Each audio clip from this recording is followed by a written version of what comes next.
Yo, what's going on, guys? Matthew Hayes here, aka the Clockmaster, and today I'm going to be talking to you guys about Star Wars: The Skeleton Crew, episodes 1 and episode 2. This is going to be a recap slash review. I'm just going to be sharing my thoughts on this. Unfortunately, there's not a reaction film for this, so this series is only going to have reviews. I talked a little bit about this in previous videos. I'm not going to go too much about it in this video. All I will say is that right now I'm just focusing more on doing these types of videos, trailer reactions for now, and I will make reaction content along with my wife Shan. We will be doing reaction content to certain shows and certain things that we will dedicate our time to, unless I get an editor sooner than that, and then we'll have way more reactions to pretty much everything. But for now, the recaps and reviews are something that I'm focusing a lot of my energy on right now. This is something that's a big passion of mine. I enjoy doing this style of video, so I hope that you guys appreciated it. I hope you guys appreciate it. I hope you guys like it. This is something that I personally really enjoy to do. I do like doing these types of videos. So all right, let's get right into it. This is something that brings you back to the old days, so let's get right into it. This will contain some spoilers. I should have put that beforehand, but there will be some spoilers for this going into this video, so please beware if you have not seen the first 2 episodes. But almost immediately at the beginning of the series, the beginning of the episode, we get thrown into this big Star Wars world and we see this starship get attacked by these pirates. We get the backdrop that since the fall of the Empire, the New Republic has maintained order, and that pirates are pretty much scavenging for all the other stuff that's going on in the galaxy and all these routes. So yeah, we get this pretty big pirate attack, and they ambush the ship with these really elaborate, like really cool things just kind of launching in the side of the ship. And it was pretty big. It was pretty exciting. And you know, recently with all these Star Wars series, we have to do these big, shocking moments. So it's not really a bit of a shock, ironically, but it was still entertaining to see. Yeah, we see this unnamed guy in a big mask that also is a really big Star Wars thing walking right into the ship and basically has this big grand speech about how credits his life and all of these things. I'm assuming that this is Jude Law's character, and we'll get more into Jude Law's character when we talk a little bit about episode 2. He kicks down this door and then there is no credits at all. And then obviously the guy who appears to be second in command is not happy about this. So he's just like, all right, well, some people died for this. And now all of a sudden now we have to, you know, for just one single credit. Like, that's not pretty cool, bro. So the masked character responds with mutiny. So that's how the episode starts. So, I mean, to me, it felt pretty generic Star Wars in the sense, but it was deliberate in the sense that it's supposed to start this theme of what we're going to be seeing, just lawlessness and just this environment where these pirates are just pretty much doing whatever they need to do, whatever they want to do. There's not going to be too many things being governed in the sense. So after that, we actually move on to Wim and we get to At Attin. And the thing that's pretty cool about At Attin, at least that I noticed right away, it felt like a dystopian futuristic version of Earth. There was a lot of greenery and a lot of, you know, skyscraper looking things in these suburb looking neighborhoods and a lot of like Earth-like looking things put into a Star Wars planet. Another thing that I noticed as well that I pretty much liked was this environment actually reminds me of the space colonies in Gundam. So if any of you guys have ever watched Gundam, I think you'd appreciate that too. It also kind of reminded me of just these localized, closed-in space colonies. So I thought that was pretty cool. As I mentioned, you know, we see Wim, this adventurous kid, and he's just playing around, you know, being like what a child should be and what you would imagine a child would be like in the Star Wars universe. It's not necessarily a Jedi or connected to one in any type of way, just a normal kid. He seems to be really privileged as well. Again, we get this shot of his room. We get to see all the toys he has and the scale of his room. I mean, it's more impressive. I mean, this room is a lot bigger than the entire apartments that I've lived in my life. So this guy's clearly a privileged child who seems to pretty much have it all, at least materialistically. Amazing food, fancy, weird, greenish milk. I think it's green. It looks like some type of sage type of milk. But there was a couple of things to notice about Wim and what's going on in his environment. And it seems that, you know, his dad is in the picture. Obviously, his mother is not. We do not know why, at least by episode 2. We don't know why his mother's not in the picture.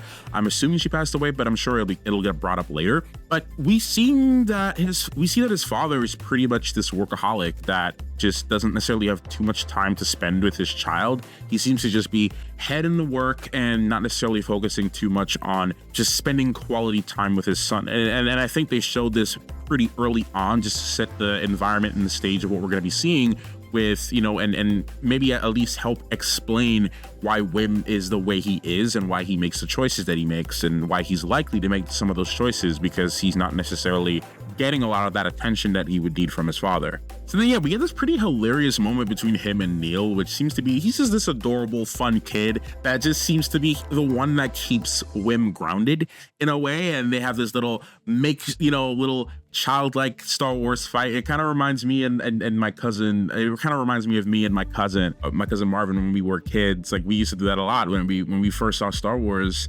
Revenge of the Sith was like my first Star Wars thing I saw. So my cousin and I, when we were kids, we used to take like these little branches and we used to, play lightsabers, and we used to do that all the time. Like, so seeing this kind of sequence just reminded me of the ground levelness of what it's like to be a child and to be a fan of Jedi and wanting to be like a Jedi and just kind of playing around with them. So I pretty much I really appreciated that sequence all together. So that was pretty fun. But it just brings me back to the word grounded. And that's one of the things I was thinking about when I was watching the episode. And one of the notes that I wrote down was that it just reminds me of just a whole overall grounded feel. But we also see a major stark contrast between Neel and Wim. That's something that we noticed throughout later in the episode, that Neel seems to come from a pretty stable home. Like, both parents are in the picture. He has younger siblings. Both parents are at home. So when he comes home from school, his parents are there, his family is there. And Wim, on the other hand, doesn't have that. His dad is a workaholic. So that's, when he gets home, it's just him. And it's something that we see later on in the episode, but it was pretty sad. But again, it's very intentional sequence wise to showcase that. So I appreciate that part of the narrative structure.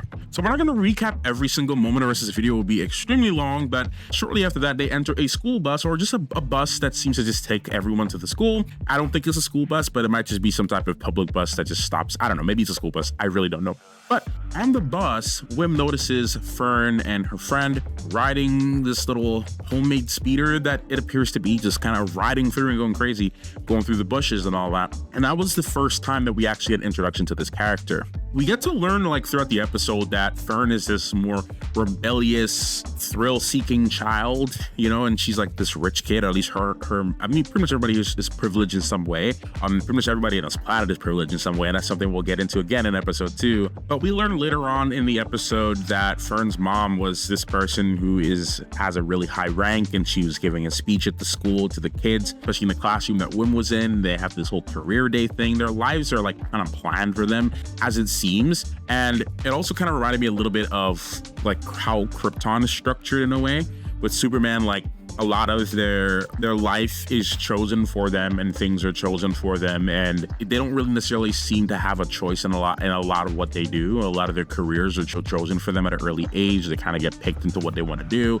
So again, At Attin seems like a very structured society with a lot of things just pretty much just planned out for everyone. So there's not much that they can really do, and there's not much choice. And you can kind of see why Wim and why Fern and some of these other characters, they kind of have this desire to want to do something else with their lives. Even at a really, really young age, you can see that they're excited about trying different things. Especially, Fern, we get to see that she is trying to participate in some type of competition with the older kids, maybe impress them or try to come off as this tough kid, and they all, both of these dynamic characters seem to have stable friends that try to keep them in line. It doesn't always quite work out like that. Again, throughout the episode, you can see that Wim is craving just the attention from his dad. He really wants, him to read stories to him like his mom used to do. And, his dad was like, aren't you a little too old for bedtime stories? So, clearly he wants this attention. He wants this adventure. He wants this thrill, and he's just not really getting it, which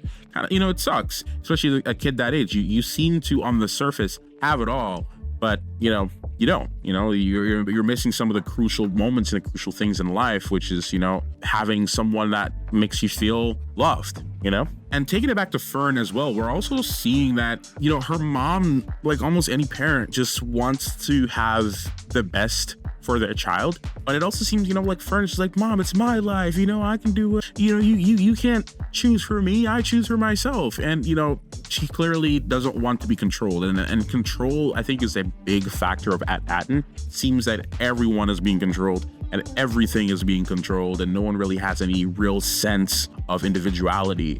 So again, from a young age, no one wants to be told what to do, but they're children. They want to explore, they want to do things, they want to decide how they want to live their life in some type of way, and I think that's no different than any other child or any other person in reality. So there's this career day test that they have to take to assess whether, what job they're going to do. And Wim is late on the bus and he decides to take a shortcut. And this is when we get this, he discovers something that he believes to be a Jedi temple. Obviously, he's fascinated by Jedi stuff, fascinated by Jedi temples and all of these things. So he's very sure that this is a Jedi temple. He's 100% sure of it. He gets in trouble. They bring him to the school. He meets Fern and they have a little bit of a discussion. She tries to scare him. She's like, what are you in for? She's clearly at this office a lot, so she's not a stranger to this environment. His dad comes in and he basically, obviously he yells at him. He's not happy about what has happened here. He's not happy with Wim. He's not happy, and Wim's trying to convince his dad that, like, hey, Dad, I found a Jedi temple. Like,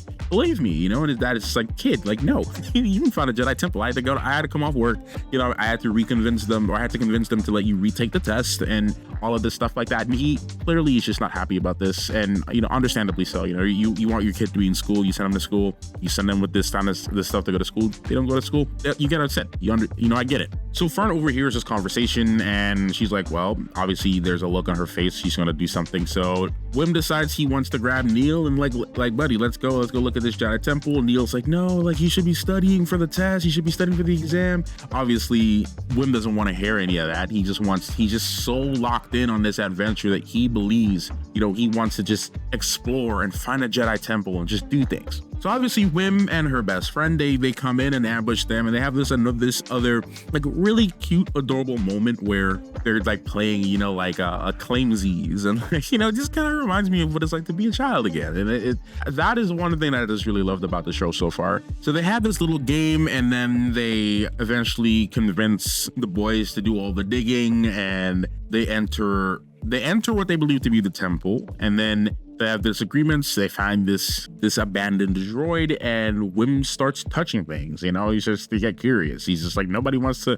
do what I want and how I want to do it. So he starts touching things and going all over the place. And next thing you know, lo and behold, this is a starship that he has turned on. And all of a sudden, instead of trying to like escape, Wim's just like being like any type of curious child again. Like, wait a minute, that's a button, I need to push it. Let's go.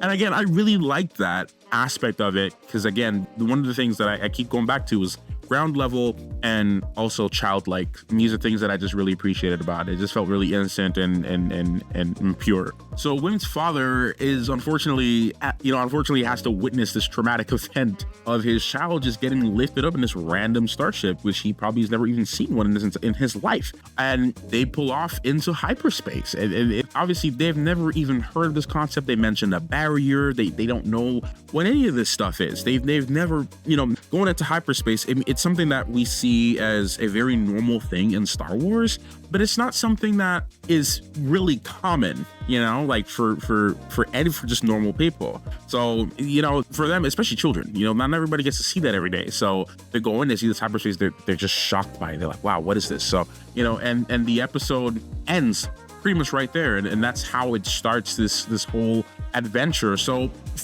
to wrap up, and I said I was gonna do episode 1 and 2, but this video ended up being really long, so I'm gonna have to split this into 2 videos. Episode 2 is gonna be another video, so that's gonna get released shortly, probably like in a day or 2 after seeing this, depending on when I release this. So yeah, I have to put episode 2 in another video.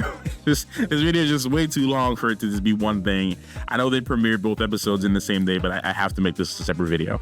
But one of the things, again, I'm going to keep repeating it, and it's something that stood out to me, again, was how grounded, nostalgic, authentic a lot of the experiences that were portrayed on screen felt for me. In terms of a Star Wars story, again, just going off of episode 1, it wasn't a lot to go off of. Episode 2, if you combine the both of them, you can kind of start to see, and I'll touch more of my thoughts on that in episode 2, and basically combine my overall thoughts on the premiere itself. But from episode 1, I liked what I was seeing. I liked a little bit of the different take on things.